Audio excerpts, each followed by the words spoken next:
बाबा नानक, कबीर और बुद्ध तो बोलेंगे कि सारी ताकत तुम्हारे अंदर ही है, तुम उसको यूज नहीं करोगे तो उसका कोई फायदा नहीं। यहाँ पे झूठ देखे वहां पे कूद जाओ, यही धर्म है। तुम्हारा दिल तुम नहीं धड़का रहे, तुम्हारी सांस तुम नहीं ले रहे, तुम कुछ भी नहीं कर रहे, तुम करता नहीं हो, बस जो तुम्हें गलत दिख रहा है उसका विरोध करो। कोई भी निर्दोष मारा जा रहा है उसका विरोध करो, चाहे वो जीव जंतु हो चाहे वो इंसान हो। अमेरिका की कंजम्पशन के लिए बांग्लादेश और नाइजीरिया में बंदा सफ़र कर रहा है, उसका विरोध होना चाहिए। ऑस्ट्रेलिया में कोल माइनिंग हो रही है, उसका विरोध होना चाहिए। लोगों को बोलो उसके बारे में पढ़ो। ब्रिटेन से, यूरोप से 3 लाख टन कचरा घाना इंडिया, चाइना ने 2018 में बैन कर दिया इंपोर्ट करना कचरा। रिसाइकलिंग के नाम पे भेजा जाता है, वहाँ के लोग कैंसर हो मर रहे हैं, बच्चे 4-4 साल के, 5-5 साल के। विरोध होना चाहिए, इसके लिए ज्ञान होना चाहिए, इसके लिए पढ़ना पड़ेगा। तुम्हारे देश में क्या क्या भेजा जा रहा है और तुम बाहर जाकर भी थप्पड़ खाते, तुम्हें ज्ञान नहीं है। तुम्हारे देश में रेगुलेशन क्यों नहीं है, बैन क्यों नहीं कर देती है सरकारें। जो यूरोप का पूरा कचरा होता है वो डंप कर दिया जाता है अफ्रीका और एशिया में। तो बोलो, गलत को गलत कहो। हिम्मत तुम्हारे अंदर ही होती है, पर तुम एक मुर्दा मूर्ति के आगे सर झुकाते हो।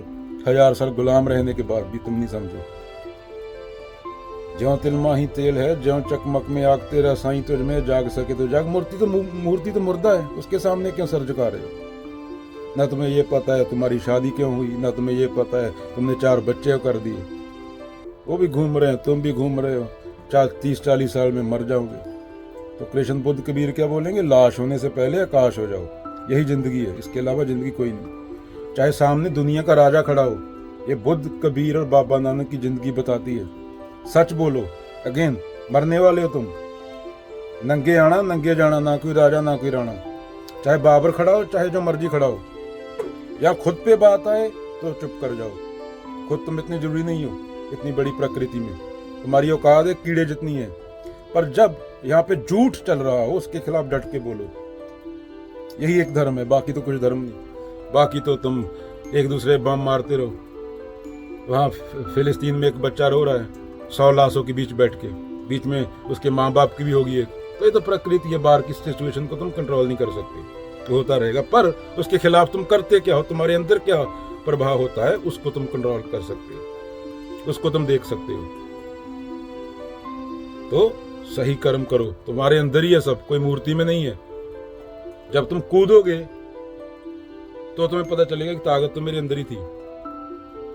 ये इनसे गीता नहीं मिलेगी जो 1500-1500 रुपए में कोर्स बेच रहे हैं। ये फुद्दू लोग हैं, ये कृष्ण की बात नहीं जान सकते।